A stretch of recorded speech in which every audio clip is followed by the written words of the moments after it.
18ஆம் வசனத்திலிருந்து 21ஆம் வசனம் வரையில యేసు క్రీస్తు జనన విధం ఎట్లనగా తల్లిన మరియా యోసేపుకు ప్రదాన చేయబడిన గర్భము వారు ఏకము కాక మునుపే వారు పరిశుద్ధాత్మ వలన గర్భవతి ఆయను. ఆమె భర్త అయిన యోసేపు నీతిమంతుడై ఉండి ఆమెను అవమానపరచనులక రహస్యము ఆమెను విడనాడ ఉద్దేశించెను. స్వప్నమందు అతనికి ప్రత్యక్షమై దావీదు కుమారుడైన యోసేపు నీ భార్య అయిన మరియను చేర్చుకున్నట్టు భయపడకము, ఆమె గర్భం ధరించినది పరిశుద్ధాత్మ వలన కలిగినది. ఆమె ఒక కుమారుని కనును, వారి తన ప్రజలను వారి పాపం నుండి ఆయనే రక్షించును గనుక ఆయనకి యేసు అని పేరు పెట్టుదు నేను. హల్లెలూయా. వినండి ప్రియులారా, దయచేసి మరి ఇక్కడ తమిళ వాసికరిగా చెప్పబడిన ఈ మాటలు 2000 సంవత్సరాల క్రితం జరిగిన కార్యం. హల్లెలూయా. మరి యూదులో ఆచార ప్రకారంగా ఒక పెళ్లి కావాలంటే వాళ్ళు 7 సార్లు నిశ్చితార్థం చేస్తారు. ఎన్నిసార్లు? 7 మార్లు నిశ్చితార్థం చేసి ఆ 7వసారి నిశ్చితార్థం అయిన తర్వాత మళ్ళీ వివాహాన్ని నియమించారు. ఇప్పుడు వీళ్ళకి నిశ్చితార్థం అయితే అయిపోయింది. అయితే ఇప్పుడు అకస్మాత్తుగా గర్భవతి అయిపోయింది. కన్యక ఏమైంది? గర్భవతి అయిపోయిన స్త్రీలారా, లోకంలో చూస్తున్నట్లయితే పెళ్లి కాకముందుగా ఒక కన్యక గర్భవతి అయితే మరి ఎన్నెన్నో రకాలుగా మరి జనాలు మాట్లాడుకుంటారు, మరి ఎన్నో రకాలుగా సమస్య మారుతారు.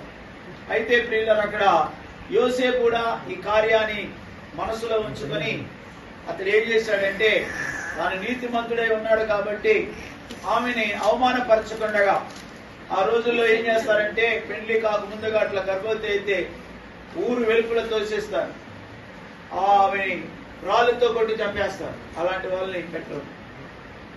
మరి పెళ్లికి ముందుగా అలాంటి పాపం చేసినట్లయితే మరి అలాగా ఈయన ఏం చేశారంటే అలాంటి మధ్యసాలు పెట్టి ఆమెని కొట్టడానికి, ఆమెని ఇబ్బంది పెట్టకూడదని తన మనసులో అనుకొని పడుకున్నాడు.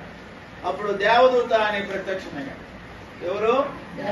దేవదూత ప్రత్యక్షమై మరి యోసేపుతో దేవుడు మాట్లాడుతున్నాడు. ఒరే నాయనా యోసేపు, దావీదు కుమారుడైన యోసేపు, నీ భార్య అయిన మరియను చేర్చుకోవాలని ఎందుకు నువ్వు మరి వెనకాడుతున్నావు?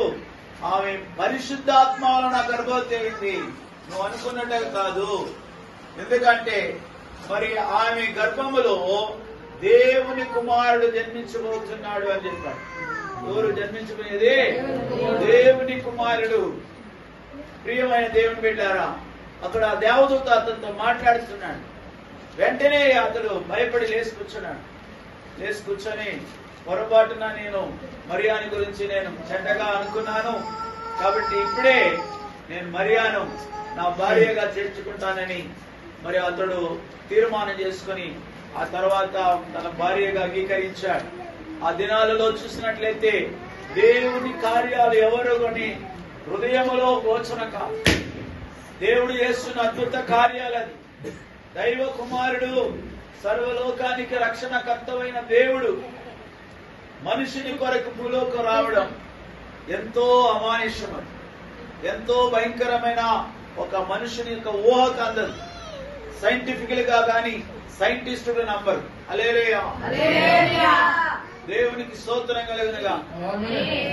మరియా గర్భవతి అయ్యేదాని ముందుగా మరి ఎలిజబెత్ అనే ఒక పెద్ద ఆమె కూడా వయసు అయిపోయింది. 80-90 సంవత్సరాలు అయినప్పుడు ఆమె గర్భవతి అయింది. ఆమెను గురించి లూకా సువార్త 1వ అధ్యాయంలో మనం చూస్తున్నాం. అక్కడ ఏం రాయబడిందంటే చదవండి. 1వ అధ్యాయం లూకా సువార్త